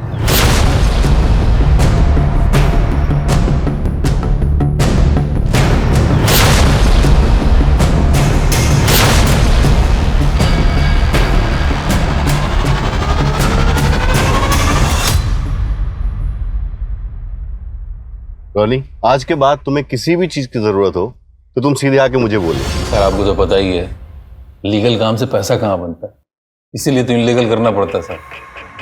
वैसे भी जानवरों की बहुत डिमांड है मार्केट में। तू राजीव को कब से जानता था और वो ये सब तेरे से कब से खरीदता था? सब राजीव जी से तो पुराना कनेक्शन है अपना। वो अपनी गर्लफ्रेंड के साथ आते थे कभी कभी मेरे फार्म हाउस में रुकने के लिए रात में। गर्लफ्रेंड? तू जानता है उसकी गर्लफ्रेंड को? हाँ सर, मंजू नाम है उसका। बहुत समय से उसको मिला नहीं हूँ, देखा नहीं हूँ, लेकिन हुलिया तो बता ही सकता हूँ। प्रज्ञा जी, 15 साल पहले राजीव का किसी मंजू नाम की औरत से अफेयर था, क्या आप जानती है उसे? जी, राजीव से जब मैं मिली थी तब उनका डिवोर्स हो चुका था, और फिर मैंने उनके पास्ट के बारे में जानना जरूरी नहीं समझा। मतलब राजीव की और आपकी दूसरी शादी हुई थी? पल्लवी मेरी ही बेटी है, लेकिन राजीव से वो अपने सगे बाप जैसा ही प्यार करती है। और क्या क्या जानता है राजीव के बारे में? ज्यादा नहीं साहब, लेकिन वो आदमी परेशान था। मैंने उससे पूछा कि कुछ उसको भी वैसी वाली दवाई चाहिए क्या? बोला नहीं नहीं, मैं तो अपना इलाज वो इलेक्ट्रिशियन से करवा रहा हूँ। इलेक्ट्रिशियन? इलेक्ट्रिशियन से कैसा इलाज? मुझे क्या मालूम साहब, करवा रहे होंगे। सर एक मिनट।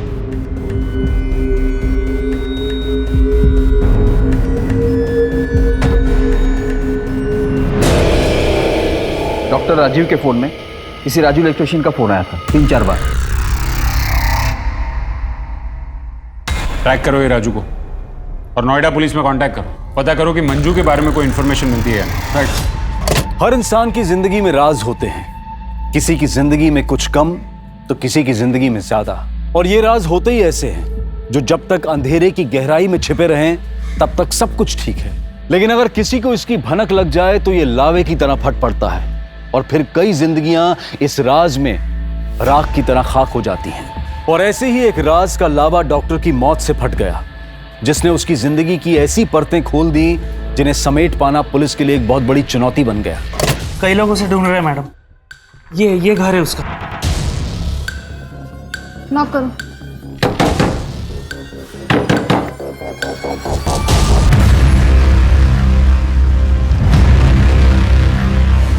सर कई लोग खुन्नस खा के बैठे थे इस राजू से। विदेश जाने के लिए पैसों की धांधली करता था। सर एक अजीब बात है, राजू के शरीर पर भी ठीक वैसे ही निशान है जैसे डॉक्टर राजीव के शरीर पे थे। क्या? एक काम करो अलका, पता करो कि राजू का कोई नजदीकी है उस बस्ती में। सर राजू का एक ही सपना था अमेरिका जाने का। जब से डॉक्टर राजीव से मिला था तब से उनका भक्त हो गया था। राजू तुझे अमेरिका जाना है, ठीक है, मैं तेरी मदद करूंगा। देख, अमेरिका जाने के लिए बहुत सारे पैसों की जरूरत होती है। मैं काम करता हूँ, तुझे लोन पर 4-5 गाड़ी दिला देता हूँ, उसे चला, पैसा जमा कर, पैसा बचा, फिर अमेरिका चले जा। पर बदले में तुझे मेरी एक मदद करनी होगी। डॉक्टर को राजू से चाहिए क्या था? शॉक। करंट से खेलेगा तो मरेगा ही ना।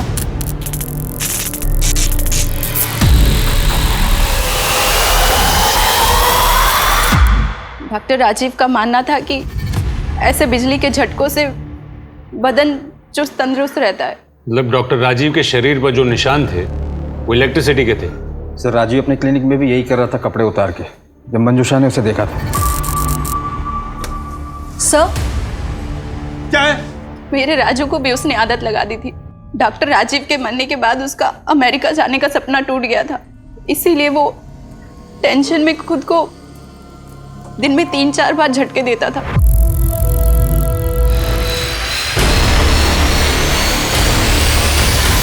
राजीव और राजू ने ये सब करना शुरू कब से किया? करीब 3 महीने पहले। रोनी, क्या किया तुमने पवन जी के साथ? राजीव इलेक्ट्रिक शॉक लेता था। आपको कुछ पता है इसके बारे में? क्या राजीव इलेक्ट्रिक शॉक लेते थे? आपको कभी शक हुआ कि आपकी शादी के बाद भी उसका अफेयर हो? मेरे डैडी का कोई अफेयर नहीं था। पल्लवी, वो मेरी माँ से बहुत प्यार करते थे। पल्लवी चुप हो जा। मेरे डैडी के कातिल को तो ढूंढ नहीं पा रही, बस आ जाती हूँ उन पे इल्जाम लगाने। पल्लवी चुप हो जाओ। लगता नहीं है कि प्रज्ञा और पल्लवी को राजीव के बारे में कुछ भी पता हो। नोएडा पुलिस में तुमने पूछा, मंजू के बारे में कुछ पता चला? नहीं सर, लल्लन से मंजू का स्केच बनवाकर सभी पुलिस में भिजवा दिया। और संतोष के घर के बाहर का सीसीटीवी फुटेज? हाँ सर, वो भी आने वाला है। सर, ये एक सीसीटीवी फुटेज मिला है संतोष के घर के बाहर का।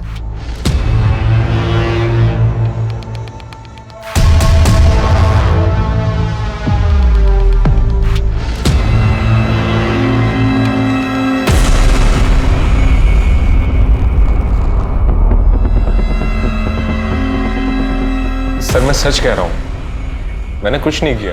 जानता हूं, सीसीटीवी फुटेज देखा मैंने। जिस वक्त राजीव का मर्डर हुआ था उस वक्त तू संतोष के घर जाते हुए दिखा था। तुमने उस दिन कहा था कि कुछ लोग संतोष को धमका रहे हैं, उन्हें देखोगे तो पहचान पाओगे। हाँ सर।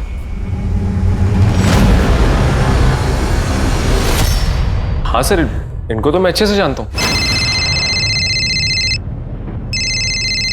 आपने जो फोटो भेजी थी उससे मिलती जुलती एक औरत और उसका बेटा आया था 2 दिन पहले थाने, लेकिन उनका नाम मंजू नहीं सुनिंदा है। गुड न्यूज है पल्लवी, तुम्हारे डैडी के हथियारों का पता चल चुका है।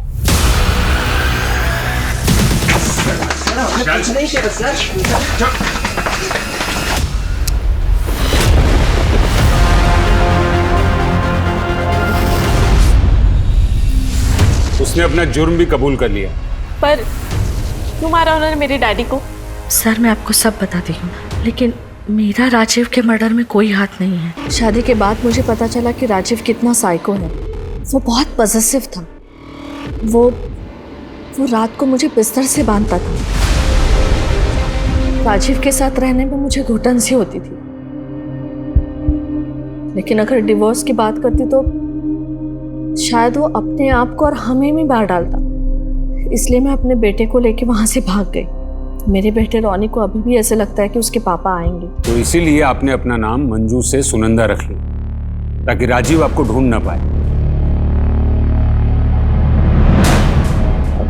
3-4 महीनों पहले कोई औरत आई थी मेरे घर पे। राजीव के बारे में कई सवाल पूछ रही थी। क्या नाम था उसका? आप तो जानती होंगी उस औरत का नाम। वो सुनंदा से मिलने गई थी। विक्रांत और आयान, आपके कॉलेज स्टूडेंट, अपना खर्चा निकालने के लिए वो गाड़ियां चुरा कर उन्हें बेचते थे। एक दिन पकड़े गए, आपने उन्हें बचा लिया, जेल नहीं जाने दिया, ताकि आप बाद में उनका इस्तेमाल कर सकें। ये क्या बोल रहे हो आप लोग? मेरी माँ स्कूल की प्रिंसिपल है, वो ऐसा ये सब कुछ नहीं कर सकती।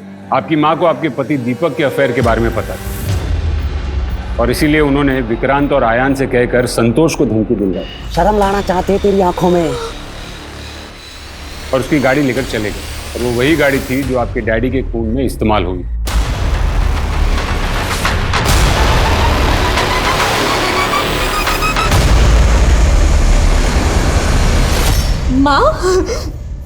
माँ क्या ये लोग सच कह रहे हैं? हाँ माँ बोलो कि ये झूठ है। हाँ मैंने किया ये सब। ये जो कुछ कह रहे हैं सच कह रहे हैं। मैंने विक्रांत और अयान को भेजकर तुम्हारे डैडी का मर्डर करवाया, और वो चाकू भी दीपक के घर मैंने ही रखवाया था ताकि दीपक फंस जाए।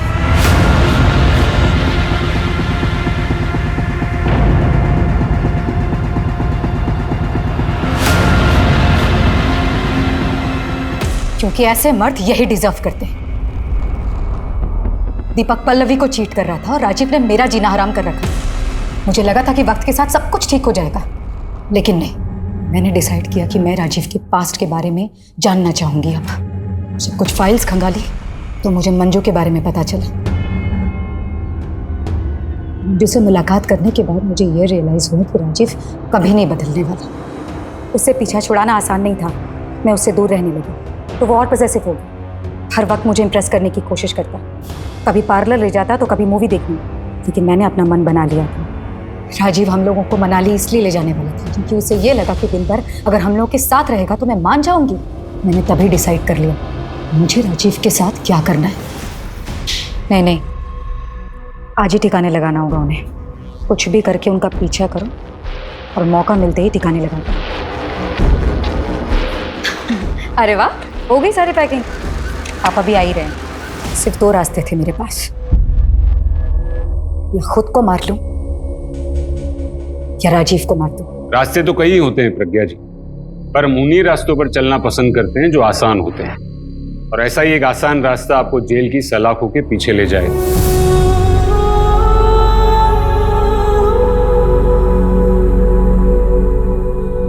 आजादी की लड़ाई में हिंदुस्तान की मिसाल पूरी दुनिया में दी जाती है। गांधी जी के आदर्शों को स्कूल और कॉलेज में पढ़ाया जाता है, मगर फिर ऐसा क्या है कि हम गांधी जी के आदर्शों को भूलकर हिंसा का रास्ता अपना लेते हैं।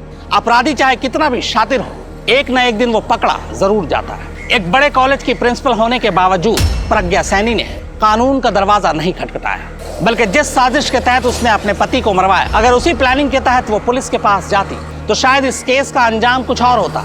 तो उसके लिए भी और उसकी बेटी के लिए भी डर महसूस करना या पीड़ित होना जायज हो सकता है, लेकिन कानून को अपने हाथ में लेना कहीं से सही नहीं ठहराया जा सकता। आज वो जेल की चारदीवारी के पीछे बैठी यही सोच रही होगी कि काश उसने ये रास्ता न चुना होता। अगर आपको भी जिंदगी में कभी कोई आसान रास्ता मिले तो चलने से पहले सोच लीजिएगा कि कहीं ये रास्ता कानून के खिलाफ तो नहीं जाता। अब मैं अनूप सोनी आपसे विदा लेता हूं। फिर मुलाकात होगी क्राइम पेट्रोल सतर्क में एक और नए केस के साथ और उस पर हमारे एक्सपर्ट के विश्लेषण के साथ।